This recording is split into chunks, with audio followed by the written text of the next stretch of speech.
नमस्कार दोस्तों, आपके अपने YouTube channel where success with PG में हार्दिक स्वागत है। आज हम पढ़ने वाले हैं 3 महत्वपूर्ण टॉपिकों पर चर्चा करने वाले हैं।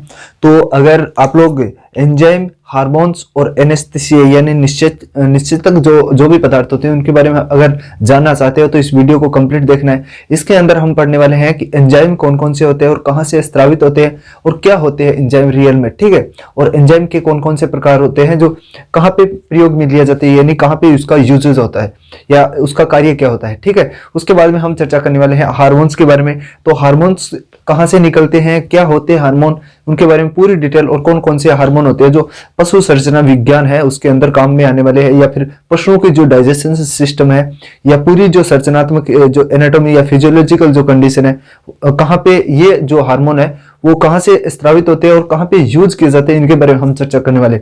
इसके साथ साथ हम बात करेंगे निश्चेतक जो पदार्थ होते हैं यानी एनेस्थेटिक जो पदार्थ होते हैं वो कहाँ पे लगते हैं, तब उसका यूज सही होता है, यानी सही मायने में कहाँ पे लगने से उसका यूज हो, ठीक है।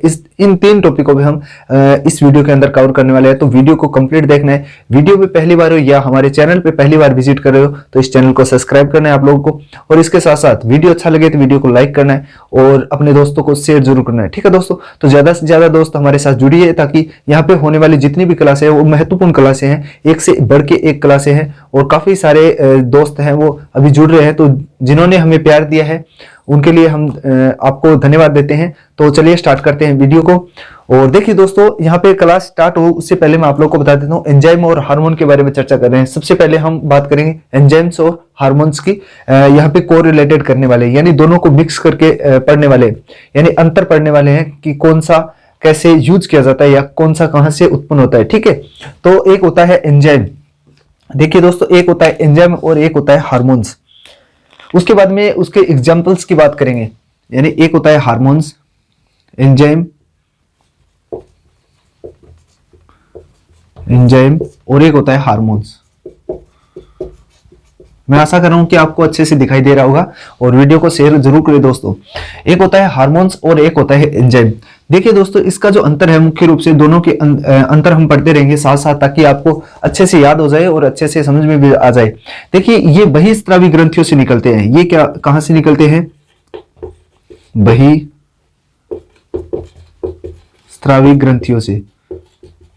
ग्रंथियों से निकलते हैं, ठीक है। ये बहिस्रावी ग्रंथियों से निकलते हैं। जो हार्मोन्स होते हैं, एंजाइम होते हैं, बहिस्रावी ग्रंथियों से निकलेंगे। तो एंजाइम कहां से निकलेंगे? ये निकलेंगे आपके अंतःस्रावी ग्रंथियों से,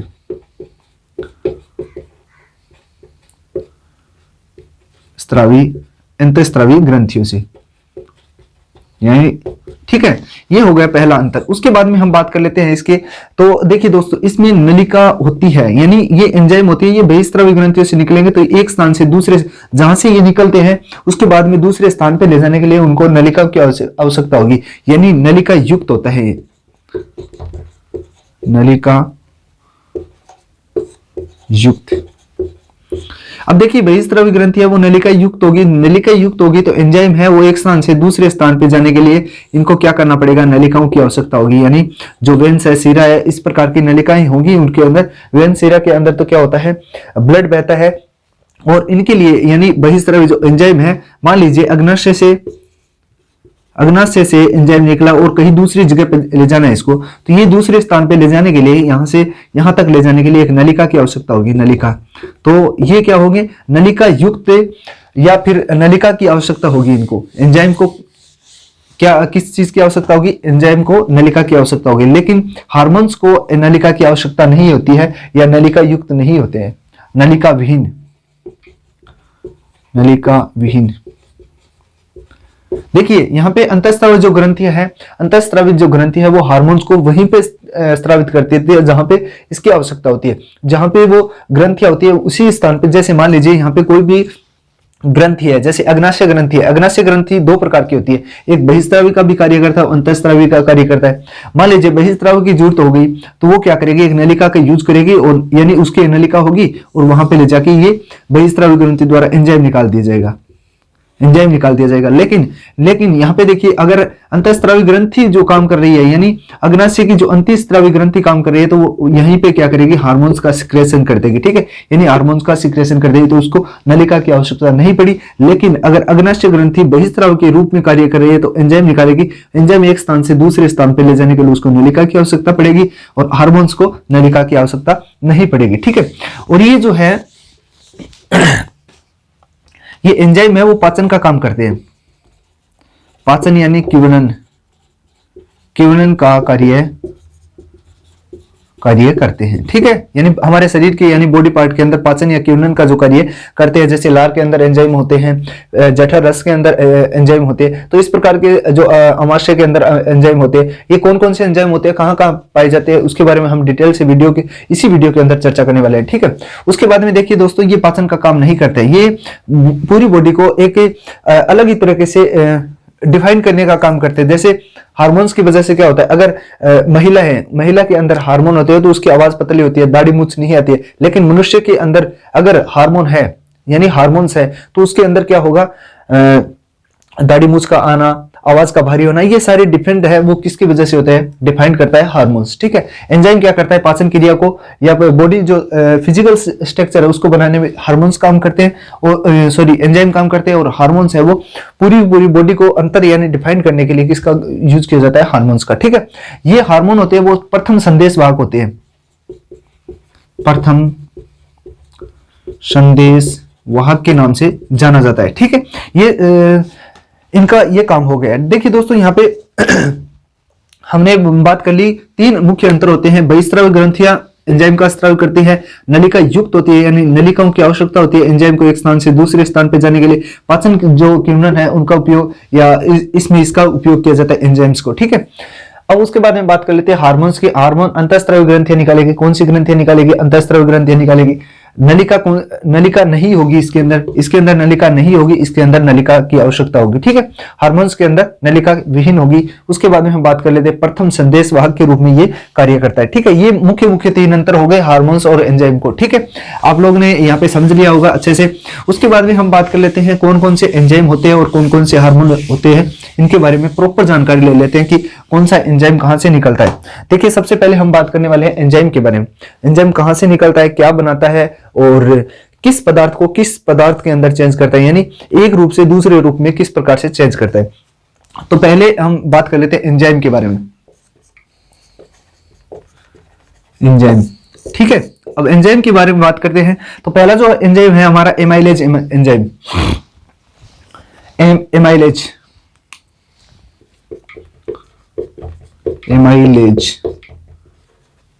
एमाइलेज एंजाइम। ठीक है, एमाइलेज हो गया। ये एमाइलेज है वो क्या करता है, यानी स्टार्च यानी मंड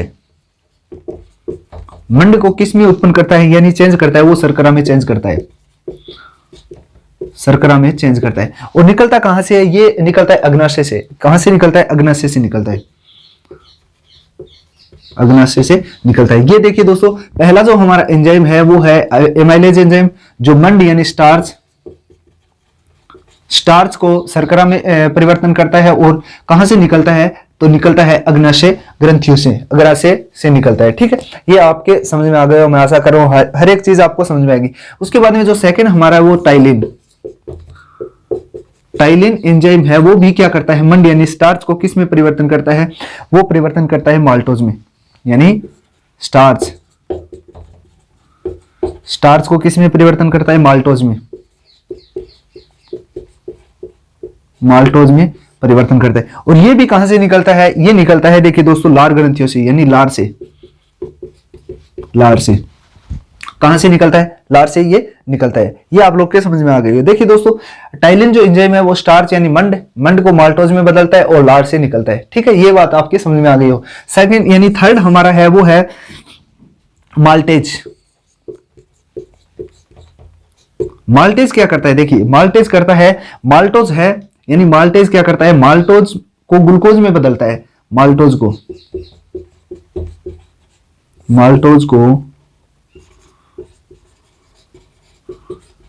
ग्लूकोज में परिवर्तन करता है। ठीक है, और ये पाया कहां पे पाया जाता है, ये पाया जाता है लार के अंदर ही। माल्टेज भी कहां पे पाया जाता है, लार में पाया जाता है। ठीक है, ये हो गया, ये 3 मैंने आप लोगों को बता दिए। 4 नंबर जो हमारा है वो है पेप्सिन। पेप्सिन, पेप्सिन है वो किसको किस में परिवर्तन करता है? तो प्रोटीन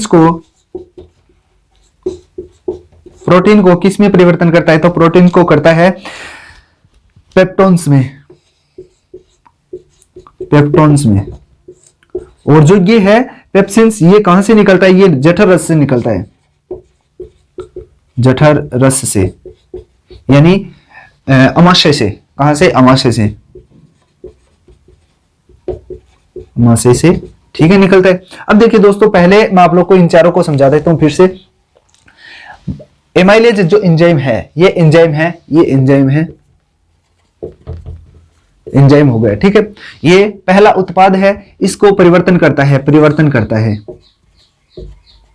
परिवर्तन करता है। ठीक है, परिवर्तन करेगा और कहां से उत्पन्न होगा? यानी स्थान, स्थान, उत्पन्न होने का स्थान। यानी एमाइलेज जो एंजाइम है वो मंड यानी स्टार्च को, मंड या स्टार्च होगा, उसको हम क्या करेंगे? शर्करा में परिवर्तन करेगा। और शर्करा में परिवर्तन करने के लिए ये जो एमाइलेज जो एंजाइम है वो अमाशय से निकलता है। ठीक है, ये आप लोग को ध्यान रखना है। उसके बाद में बात कर लेते हैं टाइलिन की। तो टाइलिन जो एंजाइम है वो स्टार्च यानी मंड को माल्टोज में परिवर्तन करेगा और लार ग्रंथियों से निकलता है, यानी यहीं से निकलना स्टार्ट हो जाता है। लार ग्रंथियां मुंह से निकलती है, तो ये मुंह से निकलना स्टार्ट हो जाता है टाइलिन। उसके बाद में हम बात करते हैं माल्टेज की। तो माल्टेज क्या करता है? माल्टेज माल्टोज को ग्लूकोज में परिवर्तन करता है, यानी माल्टोज को किस में परिवर्तन करता है? ग्लूकोज में परिवर्तन करता है। यानी ये स्टार्च को माल्टोज में परिवर्तन करेगा, ये माल्टोज ग्लूकोज में परिवर्तन करेगा और लार से निकलता है, यानी लार ग्रंथियां है मुंह के अंदर, वहां से ये निकलता है। ठीक है, ये आप लोग को ध्यान रखना है। उसके बाद में पेप्सिन है। पेप्सिन जो एंजाइम होता है वो प्रोटीन को पेप्टोन्स में बदलता है। प्रोटीन्स को किस में परिवर्तन करता है? पेप्टोन्स में बदलता है और जठर रस यानी अमाशय से ये निकलता है। देखिए दोस्तों, यहाँ पे अग्नाशय लिखा हुआ है, ये अमाशय लिखा हुआ है। अग्नाशय से 2 प्रकार की ग्रंथियां निकलती है, एक अंतःस्रावी ग्रंथि और एक बहिस्रावी ग्रंथि है। ठीक है, इनमें से एंजाइम और हार्मोन दोनों निकलते हैं अग्नाशय से, लेकिन अमाशय है वो हमारा पेट होता है, यानी जठर, स्टोमक, उसको हम अमाशय बोलते हैं। ठीक है, तो पेप्सिन जो है वो कहां से निकलता है? जठर रस से निकलता है, यानी अमाशय से निकलता है। अगर दोनों ऑप्शन होते हैं, अमाशय भी आ सकता है और जठर रस भी आ सकता है, तो आप लोग को दोनों ध्यान में रखना है। उसके बाद में बात करते हैं ट्रिप्सिन्स। ऊपर लिख देता हूं, 5 नंबर जो हमारा एंजाइम है वो है ट्रिप्सिन। ट्रिप्सिन्स क्या करता है? ट्रिप्सिन प्रोटीन्स को पॉलीपेप्टाइड से में बदलता है। ट्रिप्सिन्स क्या करता है? 5 नंबर ट्रिप्सिन्स, ये प्रोटीन्स को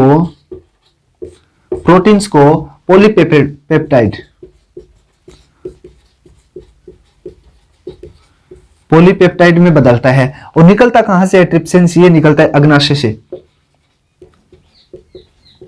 अग्नाशय से। अग्नाशय से मैंने आप लोग को बताया था कि अग्नाशय से 2 प्रकार की ग्रंथियां निकलती है, जिसमें से हार्मोन भी निकलता है और एक में से जो एंजाइम निकलता है। ठीक है, तो अग्नाशय से निकल गया ट्रिप्सिन्स। उसके बाद में हम बात करते हैं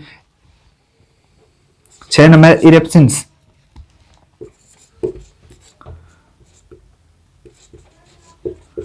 इरेप्सिन्स क्या करेगा? देखिए दोस्तों, इरेप्सिन्स है वो क्या करता है? इरेप्सिन्स प्रोटीन्स है, प्रोटीन्स को किस में चेंज करेगा? प्रोटीन्स को इरेप्शन करेगा एमिनो अम्ल में, यानी एमिनो एसिड में, एमिनो एसिड अम्ल में चेंज करेगा। और इरेप्सिन जो है, इरेप्सिन्स ये निकलता है कहां से? छोटी आंत से, छोटी आंत से, छोटी आंत से निकलता है, यानी स्मॉल इंटेस्टाइन है, वहां से ये निकलता है। इरेप्सिन्स हो गया। उसके बाद में हम बात कर लेते हैं, देखिए दोस्तों 7 नंबर जो हमारा है वो है इरेप्सिन्स के बाद में रेनिन आता है। रेनिन को आप कैसे भूल सकते हो? रेनिन काम क्या करता है? केसिन को कैल्शियम, केसिन को कैल्शियम, कैल्शियम पेरा केसिनोट में बदलता है। कैल्शियम पेरा केसिनोट में बदलता है। ठीक है, और ये जो रेनिन है ये कहां से निकलता है? देखिए दोस्तों, ये निकलता है जठर रस अग्नाशय से, अमाशय से, जठर रस यानी अमाशय, अमाशय से निकलता है। देखिए दोस्तों, यहाँ पे हमने 3 और 4 नंबर, 8 नंबर जो हमारा है वो रेनिन के बाद में आएगा। देखिए दोस्तों लैक्टिक, लैक्टेज जो एंजाइम है, लैक्टेज जो एंजाइम है वो लैक्टोज को लैक्टोज को किस में चेंज करता है? लैक्टोज को करता है ये ग्लूकोज और फ्रक्टोज में, यानी ग्लूकोज प्लस फ्रक्टोज। और ये निकलता कहां से है? ये निकलता है स्मॉल इंटेस्टाइन यानी छोटी आंत से, छोटी आंत से। यहाँ पे हम 4 पढ़ चुके हैं। देखिए दोस्तों, ट्रिप्सिन है वो प्रोटीन्स को, ट्रिप्सिन एंजाइम है वो प्रोटीन्स को क्या करता है? पॉलीपेप्टाइड में चेंज करता है, पॉलीपेप्टाइड के अंदर चेंज करता है और पॉलीपेप्टाइड को बनाता है। और ये जो ट्रिप्सिन है वो अग्नाशय से निकलता है। ठीक है, अग्नाशय से मैंने आप लोग को बताया एक अंतःस्रावी ग्रंथि और एक निकलती है बहिस्रावी ग्रंथि। बहिस्रावी ग्रंथि है वहां से ये एंजाइम निकलता है और अंतःस्रावी ग्रंथि है वहां से अग्नाशय से हार्मोन निकलेगा। ठीक है, वो हम आगे पढ़ने वाले हैं। उसके बाद में जो सेकंड है इरेप्शंस, जो एंजाइम है ये एंजाइम प्रोटीन्स को किस में चेंज कर देते हैं? एमिनो अम्ल में चेंज कर देते हैं। इरेप्शंस, इरेप्शन क्या करता है? प्रोटीन को एमिनो अम्ल के अंदर चेंज करेगा। और ये कहां से निकलता है? इरेप्शन, ये इरेप्शंस है वो छोटी आंत से यानी स्मॉल इंटेस्टाइन से निकलती है, स्मॉल इंटेस्टाइन से निकलती है। ठीक है, एसआई से निकलती है। उसके बाद में हम बात कर ले रेनिन की, तो रेनिन है वो केसिन को क्या करेगा? कैल्शियम पेरा केसिनोट में चेंज करता है, केसिनोट में चेंज करता है। केसिन को किस में चेंज करेगा? कैल्शियम पेरा केसिनोट में चेंज करेगा। और जो ये रेनिन है ये रेनिन निकलता है जठर रस से यानी अमाशय से निकलता है। अग्नाशय, फिर से मैं आप लोगों को बता देता हूं, अग्नाशय और अमाशय के अंदर आप कंफ्यूज मत हो जाना, ये होता है स्टोमक और ये होता है पैंक्रियाज। ठीक है, यानी अमाशय हो गया, अग्नाशय हो गया पैंक्रियाज और ये हो गया स्टोमक। ठीक है, ये आप लोग को ध्यान रखना है। उसके बाद में बात कर ले लैक्टेज जो अम्ल है ये एंजाइम है लैक्टेज। और लैक्टेज क्या करेगा? लैक्टेज है वो लैक्टोज को ग्लूकोज प्लस फ्रक्टोज यानी ग्लूकोज में भी तोड़ेगा और इसके साथ साथ फ्रक्टोज में भी तोड़ेगा। लेकिन इसके साथ साथ ये जो निकलता कहां से? ये निकलता है लैक्टेज निकलता है छोटी आंत से। छोटी आंत से निकलने वाले हार्मोन है उसकी मैं आप लोग को ट्रिक बताता हूं, क्योंकि 5 से 6 हार्मोन यहां से छोटी आंत से निकलते हैं। इसके साथ साथ हम बात कर लेते हैं 4 यानी 4 8 एंजाइम हमारे हो गए हैं। उसके बाद में लैक्टेज, लैक्टेज के बाद में देखिए दोस्तों हमारा होता है सुक्रोज। सुक्रोज जो एंजाइम है वो कहां से निकलता है? सुक्रोज क्या करेगा? सुक्रोज है वो ग्लूकोज में बदलेगा। किसको? सुक्रोज को। सुक्रेज 9 नंबर है सुक्रेज।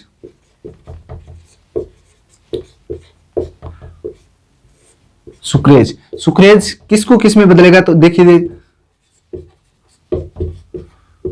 सुक्रोज को,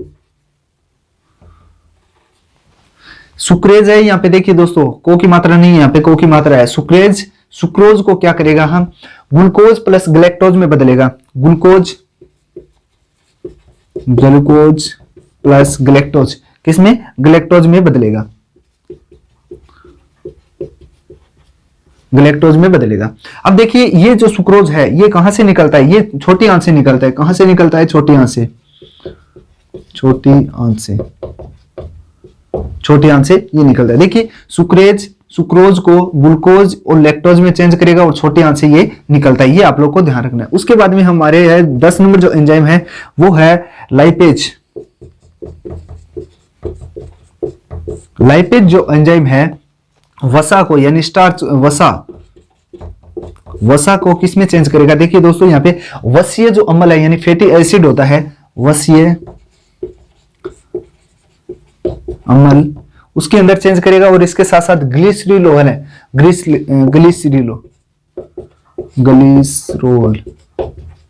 ग्लिसरॉल के अंदर इसको चेंज करेगा। और ये निकलती कहां से? ये निकलती है अग्नाशय से। ये निकलती है कहां से निकलती है? ये अग्नाशय से निकलती है, अग्नाशय से निकलती है,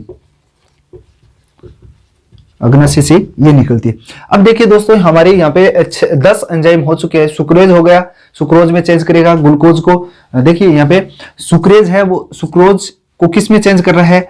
ग्लूकोज और ग्लैक्टोज में, दोनों में चेंज कर रहा है। ये आप लोग को ध्यान रखना है, ग्लूकोज और ग्लैक्टोज में सुक्रोज चेंज करेगा। ये निकलता कहां से? छोटी आंत से निकलता है। इसके साथ साथ लाइपेज है, लाइपेज एंजाइम जो है वो वसा को वसीय अम्ल प्लस ग्लिसरॉल यानी दोनों में चेंज करेगा, 2 अलग अलग पार्ट बनाएगा। और ये निकलता कहां से? अग्नाशय यानी पैंक्रियाज से निकलता है, न कि अमाशय से। ठीक है, ये आप लोग को ध्यान रखना। 10 महत्वपूर्ण जो एंजाइम है वो हमने बात कर ली। यहाँ पे आप लोग को मैं बता देता हूं। देखिए छोटी आंत से निकलने वाले हार्मोन, छोटी आंत से निकलने वाले जो एंजाइम है, हार्मोन नहीं एंजाइम है, उसकी होती है एक ट्रिक होती है स्मेल। स्मेल ठीक है, ये आप लोगों को ध्यान रखना है। स्मेल के अकॉर्डिंग आप लोग यहाँ पे पढ़ सकते हो। ठीक है, ये मैंने सारी की सारी बता दी यहाँ पे एंजाइम। अब बात कर लेते हैं हम हार्मोन्स की। हार्मोन कौन कौन से हार्मोन होते हैं और प्रकृति के आधार पे कितने हार्मोन होते हैं वो हम पढ़ने वाले हैं यहाँ पे। देखिए दोस्तों, प्रकृति के आधार पे या फिर यूज के आधार पे 4 प्रकार के होते हैं हार्मोन्स, उनको हम पढ़ने वाले इसी वीडियो के अंदर। तो कंप्लीट वीडियो देखना है आप लोगों को, और वीडियो अच्छा लग रहा है तो वीडियो को लाइक करना है, उस अपने दोस्तों को शेयर जरूर करना है दोस्तों, क्योंकि ज्यादा से ज्यादा दोस्त जुड़ेंगे तो यहाँ पे जो पढ़ाने का जो आनंद है वो अलग ही रहेगा। ठीक है, और शाम को 9 से 10 बजे के बीच में मैं नोटिफिकेशन डाल देता हूँ वीडियो का लाइव आने का, तो आप लोग ज्यादा से ज्यादा दोस्त जुड़ना है 9 से 10 बजे के बीच में, यानी मैं 7 से 8 बजे के बीच में आप लोगों को नोटिस कर देता हूँ कि आज लाइव आना है। तो आप लोग सभी जुड़िए, ताकि आनंदित महसूस होता है। वहां पे जो भी क्लासे होती है उसमें जो लाइव कमेंट आते हैं वो आप लोग चेक कीजिए। जो अन्य जो कैंडिडेट है उनसे मिलने का या बातें करने का मौका मिलता है आप लोगों को, तो ज्यादा से ज्यादा दोस्तों को जोड़ना है। ठीक है, तो चलिए स्टार्ट करते हैं। यहाँ पे देखिए, हम बात कर लेते हैं हार्मोन्स की। हार्मोन्स की बात करते हैं दोस्तों। तो हार्मोन्स क्या होते हैं? देखिए, प्रकृति के आधार पर 4 प्रकार के होते हैं। एक होते हैं जो एमिनो एसिड से युक्त होते हैं, यानी एमिनो एसिड युक्त, यानी युक्त। सेकंड होते हैं, देखिए दोस्तों, प्रोटीन्स युक्त या प्रोटीन से बनने वाले हार्मोन्स। थर्ड होते हैं या प्रोटीन से मिलने वाले या से बने होते हैं। इसके बारे में बात कर लेते हैं। एक स्टेरॉइड होता है, स्टेरॉइड युक्त हार्मोन। 4 नंबर जो हमारा हार्मोन होता है वो तो फैटी एसिड हार्मोन्स। देखिए, 4 प्रकार के हार्मोन हैं, इनको हम अलग अलग से पढ़ने वाले हैं। यहाँ पे अलग अलग हार्मोन्स के बारे में चर्चा करने वाले कि एमिनो एसिड है, उनसे कौन से हार्मोन मिलते हैं या कौन से हार्मोन ऐसे हैं जिनमें एमिनो एसिड की मात्रा होती है। प्रोटीन से निकलने वाले या प्रोटीन युक्त या ऐसे कौन से हार्मोन है जिसके अंदर प्रोटीन होती है, वो हार्मोन जो प्रोटीन से बने होते हैं, उन हार्मोन को हम पढ़ने वाले। उसके बाद में स्टेरॉइड, यानी स्टेरॉइड से बनने वाले हार्मोन्स है। ऐसे हार्मोन कौन से हैं जिनके अंदर स्टेरॉइड की कुछ ना कुछ मात्रा होती है, उन हार्मोनों को हम पढ़ने वाले विस्तृत रूप से। उसके बाद में जो फैटी एसिड है, यानी वसीय जो हार्मोन होते हैं, वसीय अम्ल से बनने वाले हार्मोन है, उनको भी हम यहाँ पे पढ़ने वाले हैं। तो चलिए स्टार्ट करते हैं। देखिए दोस्तों, यहाँ पे बने रहे और ज्यादा से ज्यादा दोस्तों को अपने को शेयर करना है, ताकि जो भी इंटरेस्टेड जानकारी है वो सबको मिल सके और अच्छे से मिल सके। ठीक है, तो बने रहे। अब बात करते हैं एमिनो एसिड। एमिनो एसिड से बनने वाले जितने भी हार्मोन हैं उनको मैं यहाँ पे लिख देता हूँ और आप लोग को याद भी करना है। तो देखिए दोस्तों, मुख्य रूप से 3 हार्मोन होते हैं। एड्रेनल जो ग्रंथि है वहां से निकलते हैं और थायराइड ग्रंथि से निकलते हैं। तो 3 प्रकार के हार्मोन होते हैं एमिनो एसिड से बनने वाले। पहला होता है, देखिए, नॉर एड्रेनल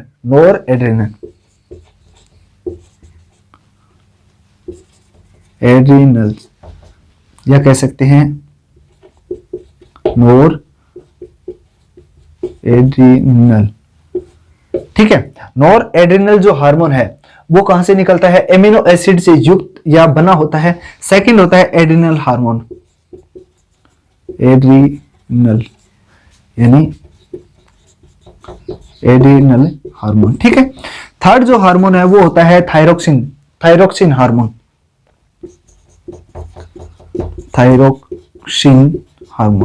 ये 3 हार्मोन ऐसे होते हैं जो एमिनो एसिड की उसके अंदर कुछ न कुछ मात्रा होती है। देखिए दोस्तों, एमिनो एसिड से युक्त जो हार्मोन है वो नॉर एड्रेनल हार्मोन होता है। सेकंड होता है एड्रेनल यानी एड्रेनल हार्मोन होता है। एक होता है थायरोक्सिन, यानी 3 ऐसे हार्मोन हैं जो किससे बने होते हैं? एमिनो एसिड से बने होते हैं। ये आप लोग को ध्यान रखना है। एमिनो एसिड वाले जो हार्मोन है वो आप लोग को अलग से नोट डाउन करना है कि कौन कौन से ऐसे हार्मोन है जो एमिनो एसिड की जो इसके अंदर मात्रा होती है।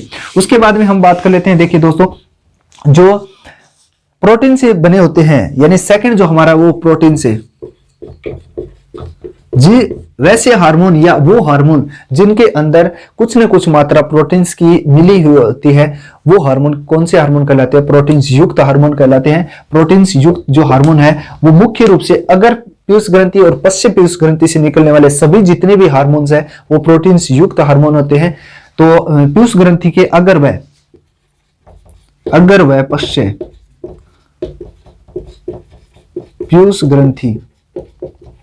ग्रंथि के हार्मोन्स ये सारे के सारे हार्मोन्स कौन से किस प्रकार के होते हैं? प्रोटीन्स युक्त हार्मोन होते हैं। एग्जाम्पल्स की बात करते हैं तो पैराथायरॉइड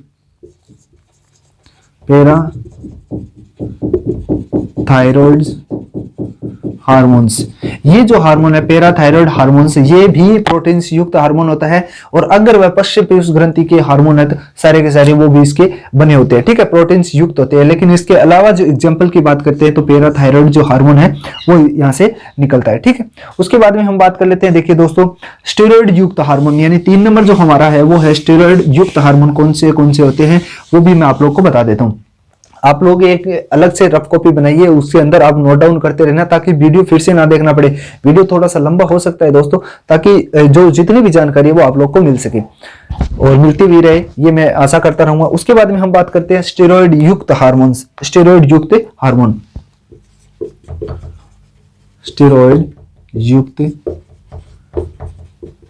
हार्मोन ऐसे हार्मोन जिसमें स्टेरॉइड की जो मात्रा है वो सबसे ज्यादा हो या होनी चाहिए उसके अंदर।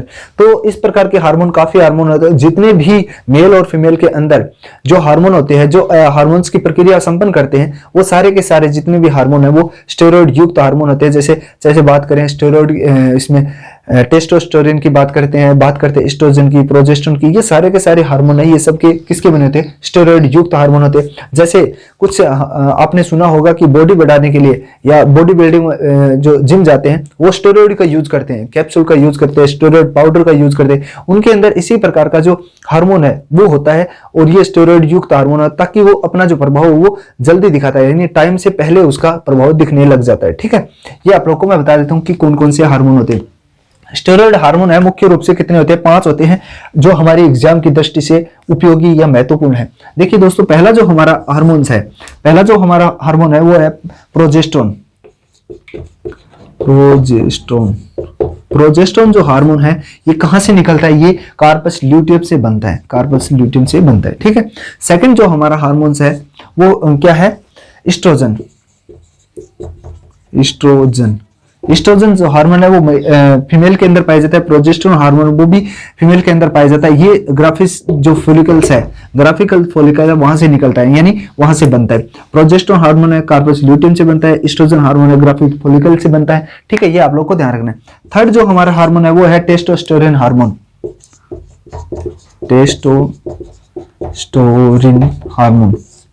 ये वर्षण या कह सकते हैं स्टेपल जो ग्रंथियां होती है वहां से निकलते हैं, यानी वर्षण से, यानी मेल से निकलते हैं। और ये दोनों हार्मोन है फीमेल्स के हार्मोन है, ये आप लोग को ध्यान रखना है। यानी प्रोजेस्टेरोन हार्मोन कार्पस ल्यूटियम से निकलते हैं, स्टेरॉइड युक्त हार्मोन है। एस्ट्रोजन हार्मोन है, ये भी स्टेरॉइड युक्त हार्मोन और ग्राफिकल फॉलिकल से निकलते हैं। ये शॉर्ट बता रहा हूं दोस्तों, क्योंकि पहले वाले जो जितने भी वीडियो थे उसके अंदर मैंने सारे के सारे चीज कवर किए, ठीक है। टेस्टोस्टेरोन हार्मोन है, ये वर्षण से निकलते हैं मान लीजिए, और मेल के अंदर ये उत्पन्न होता है, ठीक है। ये महिलाओं के अंदर नहीं होता है। अगर महिलाओं के अंदर इसका प्रभाव अगर आता है तो उसमें महिलाओं के जो चेहरा है या फेस है उसके ऊपर बाल, यानी जो स्किन के ऊपर हेयर उगने लग जाते हैं, और इसके साथ साथ जो आवाज है उसकी भारी होने लग जाती है। उसका जो शरीर है या बॉडी पार्ट है वो किसके समान लगने लग जाते हैं? जो ह्यूमन बॉडी है मनुष्य की तरफ दिखाई देने लग जाते हैं या तरह दिखाई देने लग जाते हैं, ठीक है। 4 नंबर जो हमारा है वो है एल्डोस्टेरोन।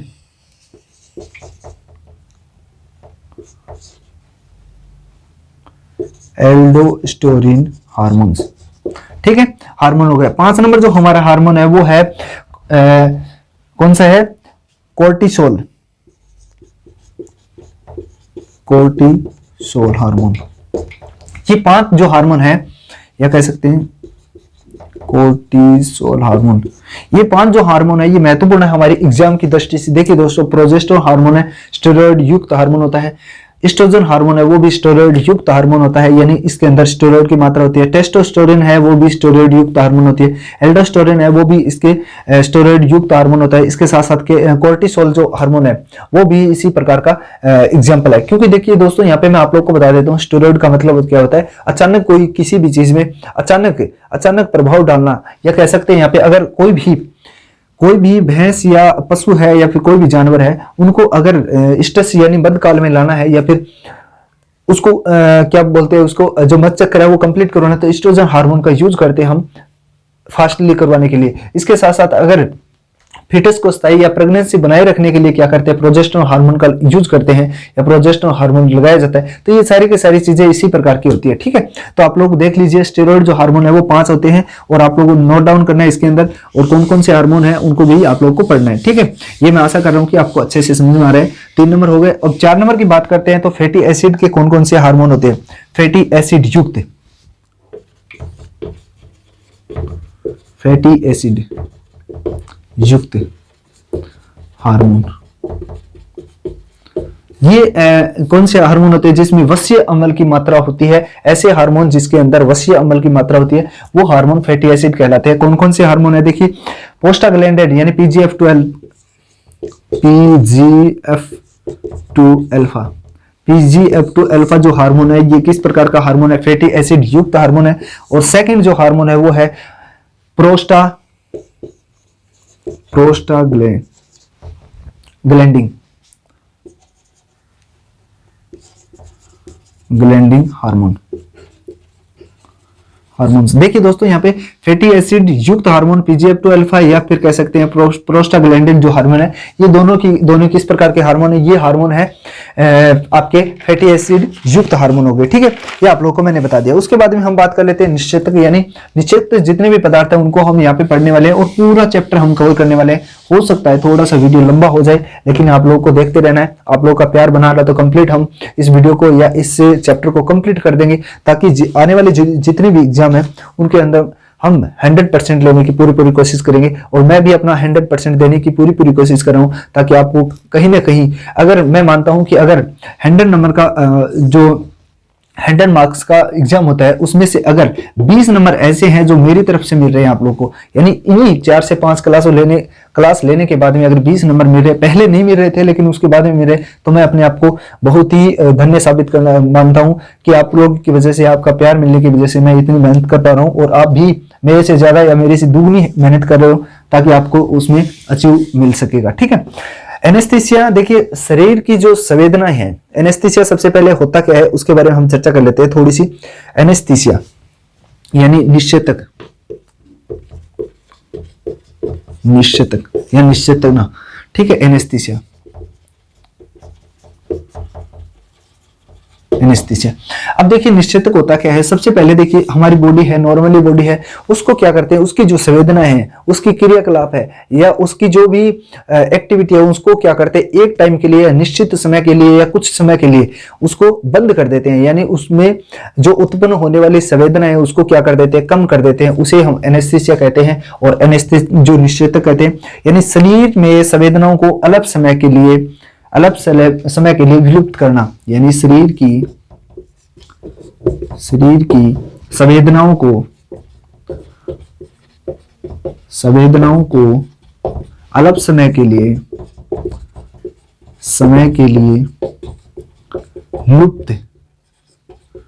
लुप्त करना, ये क्या कहलाता है, एनेस्थीसिया या निश्चेतक कहते हैं।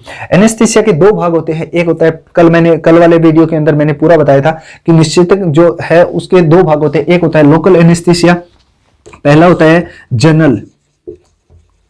जनरल एनेस्थीसिया, और सेकंड होता है लोकल एनेस्थीसिया, ये जनरल एनेस्थीसिया। ये 2 अलग अलग प्रकार के हो गए। अब जनरल एनेस्थीसिया है, उसमें क्या करते हैं, या तो हम एनेस्थेटिक जो पदार्थ है वो देने से पहले आजकल यूज क्या करते हैं, एनेस्थेटिक जितने भी पदार्थ देते हैं, यानी मान लीजिए यहाँ पे ऑपरेशन करना है, उस ऑपरेशन को करने से पहले अगर पशु को काबू में करना है या पशु को नियंत्रण करना है तो उसके लिए कौन सा हार्मोन यूज करते हैं, जनरल जो हार्मोन है उसको यूज करते हैं। उसके बाद में जो लोकल एनेस्थीसिया है उसको देते हैं, ताकि उसकी वजह से पशु शरीर को हानि कम हो। ठीक है, उसके बारे में हम चर्चा करने वाले हैं, तो आप लोग बने रहे हमारे साथ, और जो भी जितने भी इंपॉर्टेंट जो जानकारी है वो हम आपको देते रहेंगे।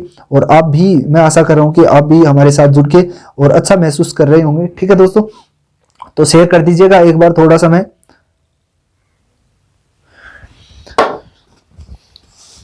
देखिए जनरल है, उसमें संपूर्ण शरीर को क्या करते हैं, निश्चित करते हैं। इसमें एक पर्टिकुलर निश्चित स्थान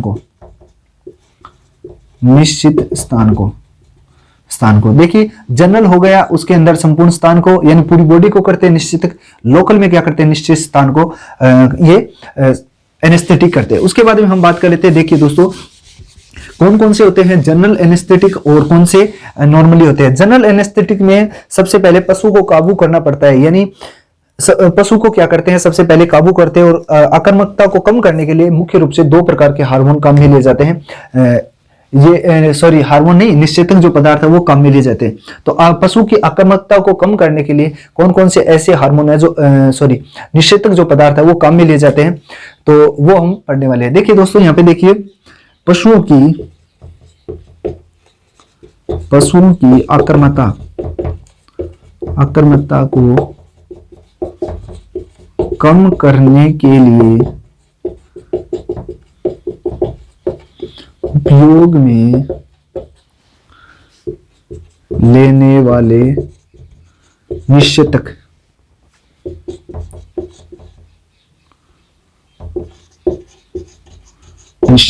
ठीक है। ऐसे कौन से जो निश्चेतक पदार्थ है जिनको हम पशुओं की आक्रामकता को कम करने के लिए उपयोग में लेते हैं, तो वो जनरल जो एनेस्थेटिक पदार्थ है उनको प्रयोग में लेते हैं। एक होता है जाइलाजीन और एक होता है डाइजापाम। आपके एग्जाम की दृष्टि से दोनों ही उपयोगी है। अगर पशु, मान लीजिए कोई डॉग है, हॉर्स है, केमल है, केटल है, इन सभी को क्या करते हैं, पहले अगर कोई ज्यादा खतरनाक साबित होने वाले जो पशु होते हैं या उत्तेजना वाले पशु होते हैं, तो वो उनको काबू में करने के लिए क्या करते हैं, ये वाले जो निश्चेतक पदार्थ वो पहले दिए जाते हैं। निश्चेतक देने से पहले जो निश्चेतना उत्पन्न करने या उसको कंट्रोल करने के लिए जो दी जाती है वो ऐसे पदार्थ होते हैं। तो ऐसे कौन कौन से इंजेक्शन होते हैं जिनको हम यूज करते हैं, या ऐसी कौन सी डोज होती है जिनको हम यूज करते हैं। एक होता है जाइलाजीन,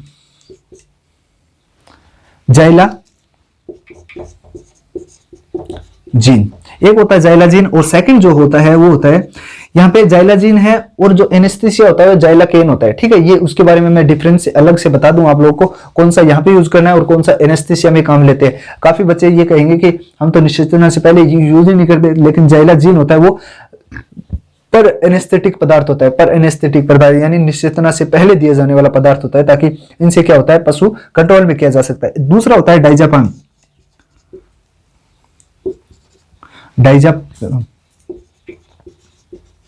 डाइजापाम। अब देखिए इसकी अगर डोज की बात करते हैं, केमल्स हॉर्स की बात करते हैं, उसके अंदर कौन सा कितना दिया जाता है, तो देखिए दोस्तों ये वाला है, ये डॉग और हॉर्स के अंदर क्या कितना दिया जा सकता है। इसकी जो मात्रा है वो होती है 10 mg प्रति केजी बॉडी वेट के अकॉर्डिंग दी जाती है। डॉग और हॉर्स के अंदर 10 mg प्रति केजी बॉडी वेट के अकॉर्डिंग दी जाती है। और डाइजापाम है, इसको हम यूज करते हैं डॉग के अंदर, और इसकी जो मात्रा है वो दी जाती है 0.5 mg प्रति केजी बॉडी वेट। ठीक है, ये आप लोग को ध्यान रखना है। देखिए जाइलाजीन है, अगर कोई खतरनाक पशु हो, जैसे डॉग की बात करते हैं या हॉर्स की बात करते हैं, तो अगर उसको देना है तो 10 mg प्रति केजी बॉडी वेट, यानी 1 किलो पे 10 mg ही उसकी जो मात्रा है वो होनी चाहिए।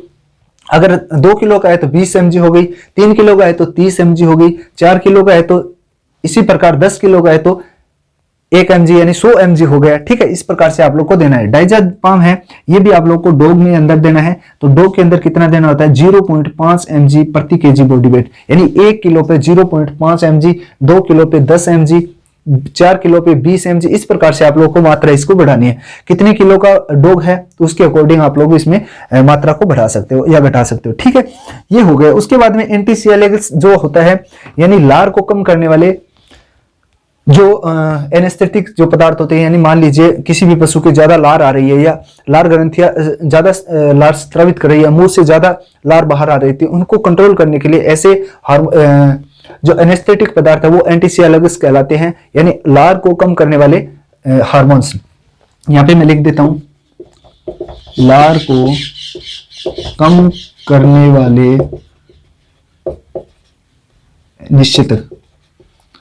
निश्चेतक पदार्थ। ये कौन कौन से हो सकते हैं, देखिए दोस्तों यहाँ पे मैं आप लोग को बता देता हूँ। लार को कम करने वाले जो एट्रोपिन होता है, एट्रोपिन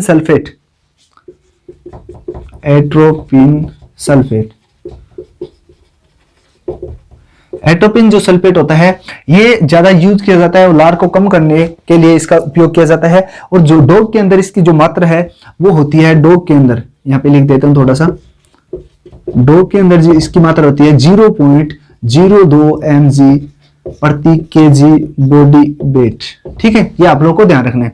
देखिए लार को कम करने वाले कौन से हो गए, एट्रोपिन सल्फेट हो गया लार को कम करने वाले, यानी एंटी सियालेगस, यानी लार को कम करने वाले, बढ़ाने वाले नहीं। अगर मुंह में लार ज्यादा आ रही है उसको कंट्रोल करना है तो ये जो एट्रोपिन सल्फेट है इसका उपयोग करते हैं। इसकी जो मात्रा है वो डोग के अंदर होती है 0.02 mg प्रति केजी बॉडी वेट। यानी यहाँ पे देखिए ये डाइजापाम है वो 0.5 mg दे रहे हैं, यहाँ पे 0.02 mg देते हैं। ठीक है, ज्यादा नहीं देनी आप लोगों को, और उसके वजन के अकॉर्डिंग आप लोगों को बढ़ाना है इसकी मात्रा।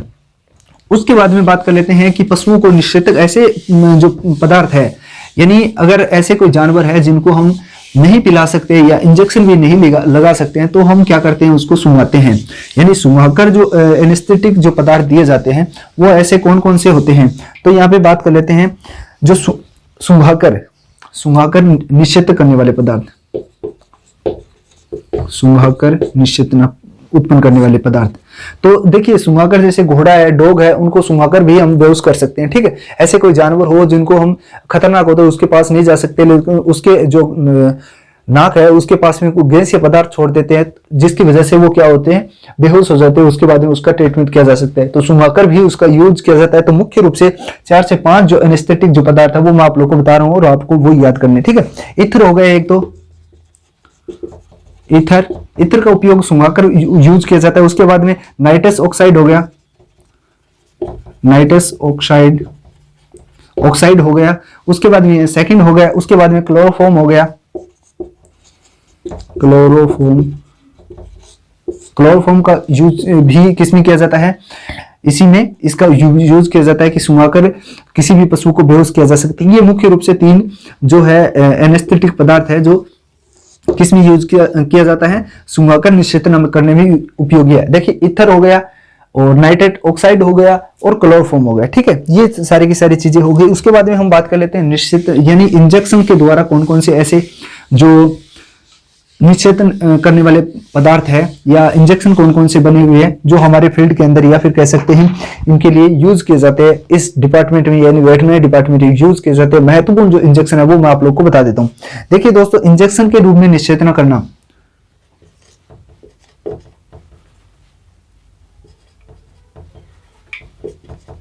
इंजेक्शन के रूप में उपयोग, निषेचक पदार्थों का उपयोग। देखिए निषेचक पदार्थ जो इंजेक्शन जैसे जाइलाकेन लगाते हैं, जाइलाजीन लगाते हैं, इनमें डिफरेंस क्या होता है ये भी मैं आप लोगों को बताने वाला हूं। लेकिन उससे पहले मैं बता देता हूं कि ये जो इंजेक्शन लगाने वाले जो होते हैं वो 2 प्रकार के होते हैं। एक होता है बार्बिचुरेटर, एक होता है नॉन बार्बिचुरेटर। पहला जो पदार्थ होता है या इंजेक्शन के रूप में काम में लेते हैं वो होता है बार्बिचुरेटर, बार्बिचुरेटर एक होता है। सेकंड होता है नॉन बार्बिचुरेटर। अब देखिए दोस्तों, इन सब में मैं अंतर आप लोग को बता देता हूं कि इसके अंदर क्या अंतर होता है, इसके अंदर क्या होता है। उससे पहले थोड़ी सी साइड डाल देता हूं ताकि किसी भी प्रकार की प्रॉब्लम ना आए, समझने में किसी भी प्रकार की प्रॉब्लम ना आए और अन्य किसी भी प्रकार की। बार्बिचुरेटर होता है उसके अंदर यूरिया मिली होती है, नॉन बार्बिचुरेटर उसके अंदर यूरिया नहीं होती है, यानी यूरिया युक्त। ठीक है, बार्बिचुरेटर जितने भी इंजेक्शन होते हैं, एनेस्थेटिक जो इंजेक्शन होते हैं उसके अंदर यूरिया मिली हुई होगी, यानी यूरिया का उत्पादन या फिर कह सकते हैं यूरिया का जो मिश्रण है वो होगा इसके अंदर। नॉन बार्बिचुरेटर है उसके अंदर यूरिया का मिश्रण नहीं होगा, यानी ये यूरिया युक्त है, ये नॉन बार्बिचुरेटर। ठीक है, ये नॉन बार्बिचुरेटर होगा, ये बार्बिचुरेटर, इसके अंदर यूरिया मिली होगी, इसके अंदर यूरिया नहीं होगी, ये इसका डिफरेंस होता है। लेकिन अब बात कर लेते हैं कौन से बार्बिचुरेटर होते हैं, कौन से नॉन बार्बिचुरेटर होते हैं, तो इसके बारे में हम चर्चा करने वाले हैं।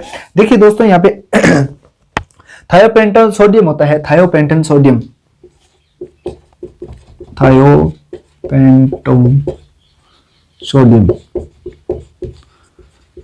इसमें क्या होता है, इसके अंदर यूरिया का मिश्रण होता है, इसलिए बार्बिचुरेटर की श्रेणी में इसको रखा गया है। ठीक है, या फिर कह सकते हैं बार्बिचुरेटर हो गया और थायोपेंटोन से इसको यूज इसके अंदर किया जाता है। उसके बाद में बात करते हैं नॉन बार्बिचुरेटर जो है वो होता है कीटामिन्स होता है नॉन बार्बिचुरेटर, ये हो गया। और जो सेकंड होता है वो होता है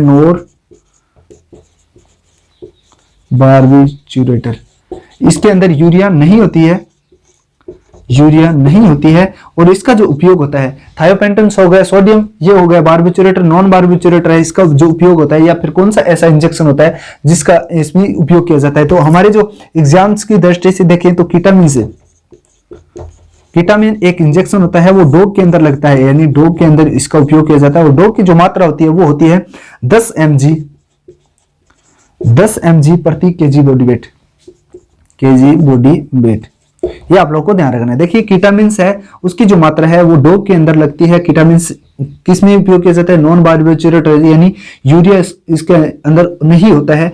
और कीटामिन का जो उपयोग है वो डोग के अंदर होता है। डोग के जो अंदर मात्रा जो होती है या डोज होती है वो होती है 10 mg प्रति केजी बॉडी वेट के अकॉर्डिंग इसको यूज किया जाता है। उसके बाद में हम बात कर लेते हैं, एक होता है प्रोफिल। कौन सा?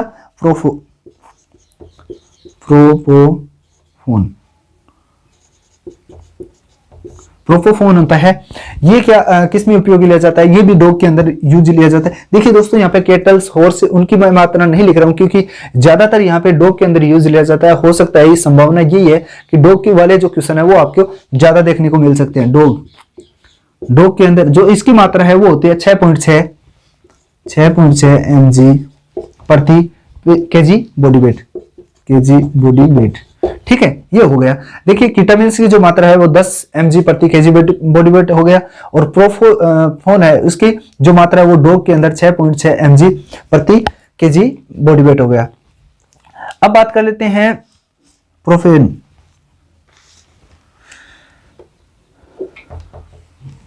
प्रोपोफेन, ठीक है।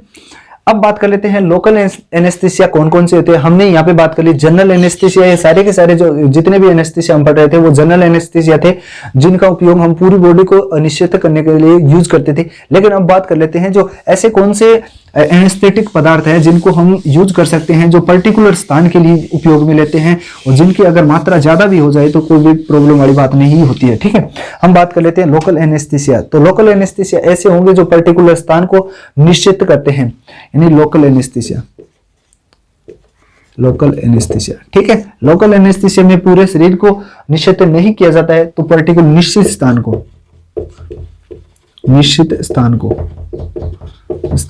निश्चित करते हैं, ठीक है। अब बात कर लेते हैं इसके अंदर कौन कौन से होते हैं। एक होता है, देखिए मुख्य रूप से 4 से 5 जो इसके अंदर जो लोकल एनेस्थीसिया के अंदर आते हैं उनको ही मैं आप लोगों को बताऊंगा, ताकि पूरा वीडियो देखना है। पूरे वीडियो के अंदर मेरे को पता है थोड़ा सा ये टफ है मैटर, लेकिन आप लोगों को क्या करना है, एक बार पढ़ के जरूर जाना है। जो ट्रिक वाले जो सिस्टम है वो आप लोगों को मैं बता दूंगा, ताकि आप लोगों को याद करने में थोड़ा सा सिंपल हो जाएगा। बिल्कुल थोड़े से टाइम के अंदर ही आप लोगों को ये सारी चीजें पता चल जाए। एक होता है प्रोकेन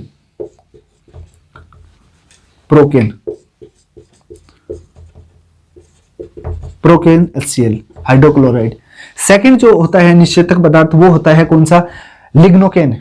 आप लिग्नोकेन HCl हाइड्रोक्लोराइड। देखिए प्रोकेन HCl होता है, उसके बाद में लिग्नोकेन HCl होता है। ये क्रम वाइज लिख रहा हूं, जिसकी मात्रा ज्यादा होगी उसको पहले लिखा जाता है, और जो जिसकी मात्रा ज्यादा होगी उसको बाद में लिखेंगे, जिसकी मात्रा कम है उसको पहले लिख रहे हैं, ठीक है। पहला हो गया हमारा प्रोकेन HCl, सेकंड हो गया लिग्नोकेन HCl, और जो थर्ड है हमारा वो है मेवा प्रोकेन HCl, मेवा प्रोवेंस HCl के यूज किया जाता है। थर्ड जो फोर्थ है हमारा वो है ब्यूप्राकेन HCl। ये 4 जो हार्मोन्स है, निश्चेतक जो पदार्थ है वो महत्वपूर्ण है, हमारे जो लोकल एनेस्थेटिक के रूप में काम में ले जाता है। यानी ये 60 नाम है इसका, प्रोकेन्स, लिग्नोकेन्स, ब्यूप्राकेन्स और ब्यूप्राकेन्स। अब देखिए दोस्तों, ये वाला जो है कौन सा ब्यूप्राकेन्स, उसको लॉन्ग एक्टिव हार्मोन के नाम से जाना जाता है। लॉन्ग एक्टिव एनेस्थेटिक पदार्थ, एनेस्थेटिक के रूप में काम में लिया जाता है, यानी लॉन्ग एनेस्थेटिक के रूप में काम में लिया जाता है। देखिए दोस्तों, प्रोकेन्स है वो उसकी मात्रा ज्यादा लगाएंगे तो कम असर करेगा, कम असर करने वाला है। उसके बाद में इससे डबल गुना ये काम करेगा, इससे डबल गुना ये है 4 गुना काम करेगा, लेकिन इससे ज्यादा गुना कौन सा काम करेगा? ब्यूप्राकेन्स है वो काम करेगा। यानी सबसे बेस्ट कौन सा है? बेस्ट है ब्यूप्राकेन। बेस्ट कौन सा है? ब्यूप्राकेन्स, ताकि ये कम डोज के अंदर ज्यादा असर दिखाता है। ठीक है, ये ज्यादा डोज के अंदर भी कम असर दिखाता है, और ये सबसे ये बेहतरीन बेस्ट ये है विप्राकेन है, और जो लो क्वालिटी का है वो होता है, लो क्वालिटी का है वो है प्रोकेन्स। ठीक है, ये चीज हो गई। अब देखिए एक होता है ट्रेटाकेन्स, यहां पे लिख देता हूं ट्रेटाकेन HCl। देखिए ये भी एक एनेस्थीसिया का प्रकार होता है जो लोकल के रूप में काम लेते हैं, लेकिन ये क्या करता है, टिश्यू है ना, उत्तक है या कोशिका है, उनको ज्यादा नुकसान पहुंचाते हैं इंजेक्शन के रूप में देने से। तो इसका उपयोग किया जाता है टॉपिकल, टॉपिकल यानी बाहरी सतह पर उपयोग। देखिए टेट्राकेनिन है, इसका उपयोग कहां पे लिया जाता है, टेट्राकेन्स है HCl, इसका उपयोग किया जाता है हाइड्रोक्लोराइड हो गया। जो टेट्राकेन्स HCl है इसका उपयोग टॉपिकल यानी स्तप के ऊपर लिया जाता है, क्योंकि इंजेक्शन के रूप में अगर जैसे ही हम बॉडी के अंदर प्रवेश करवाते हैं, IV देते हैं, जो इंट्रामस्कुलर देते हैं, सबकुट देते हैं, जो भी देते हैं जिस प्रकार से देते हैं, तो देने के बाद में ये क्या करते हैं, उत्तक या टिश्यू है जहां पे लगाते हैं वहां के जो उत्तक और टिश्यू है उनको ये ज्यादा नुकसान पहुंचाते हैं। इसलिए इसको क्या करते हैं, जो सरफेस है हमारी स्किन है उसके ऊपर ऊपर ही लगाते हैं। ठीक है, अंदर नहीं देते हैं। ठीक है, ये आप लोग को ध्यान रखना है। ये मोस्ट है ट्रेटाकेन्स HCl है, इनको टॉपिकल रूप में स्तन ऊपर लगाए जाते हैं। अब बात कर लेते हैं, एक होता है जाइलाकेन और एक होता है जाइलाजीन। उसके बाद में निश्चित रूप से हम जानकारी लेने वाले हैं कि रियल में होता कौन सा कहां पे काम आता है। एक होता है जाइलाकेन और एक होता है जाइलाजीन। देखिए दोस्तों, जाइलाकेन्स है वो लोकल एनेस्थेटिक पदार्थ है, लोकल एनेस्थीसिया है, लेकिन जाइलाजीन है, यहां पे देखिए जीन, यहां पे केन। ठीक है, लोकल केन, जीन किस लिए काम में लेते हैं, वो लेते हैं पर एनेस्थेटिक यानी एनेस्थीसिया से पूर्व है, निश्चेतना से पूर्व है, काम में लिया जाता है। देखिए दोस्तों, जाइलोकेन किस में आएगा, लोकल में आएगा, और जाइलाजीन है वो पर एनेस्थेटिक यानी निश्चेतक से पूर्व इसमें काम में लिया जाता है, ताकि पशु को क्या किया जा सके, काबू में किया जा सके, पशु को काबू में करने के लिए उपयोग में लिया जाता है। देखिए दोस्तों, यहाँ पे हमारा जो पूरा मैटर है वो कंप्लीट हो चुका है। देखिए जाइलाकेन्स है वो लोकल एनेस्थेटिक होता है, जाइलाजीन है वो पर एनेस्थेटिक यानी निश्चेतक से पूर्व काम में लिया जाता है, यानी पशु को काबू में करने के लिए। ये हमारा पूरा चैप्टर हो चुका है इसका। अब देखिए दोस्तों, हार्मोन्स हमने कंप्लीट कर लिए, और एंजाइम हमने कंप्लीट कर लिए, एनेस्थेटिक जो पदार्थ होते हैं वो हमने कंप्लीट कर लिए। आप लोग बताइए मुझे कमेंट सेक्शन में कमेंट करके कि नेक्स्ट जो वीडियो हमारा किस पे होना चाहिए। ज्यादा बहुमूल्य जो जितने कमेंट आएंगे, ज्यादा कमेंट आएंगे, उसी पे मैं अगला वीडियो लेके आऊंगा, और बिल्कुल ही लो लैंग्वेज में यानी बिल्कुल ही सिंपल लैंग्वेज के अंदर मैं यहाँ पे लेके आने वाला हूँ। तो वीडियो पे बने रहे, और हमारे चैनल पे पहली बार विजिट कर रहे हो तो इस चैनल को सब्सक्राइब करना है, बेल आइकन को दबाना है, ताकि जितने भी नोटिफिकेशन आए सबसे पहले आपके पास आए। और इसके साथ साथ एक इंपॉर्टेंट बात है कि अपने दोस्तों को शेयर करना है और लाइक करना है चैनल को। ठीक है, और वीडियो जितने भी वीडियो देखते हो उसको लाइक जरूर करना है दोस्तों, और अपने दोस्तों को शेयर करना है। तो मिलते हैं नेक्स्ट वीडियो में, तब तक के लिए जय हिंद, जय भारत दोस्तों, धन्यवाद।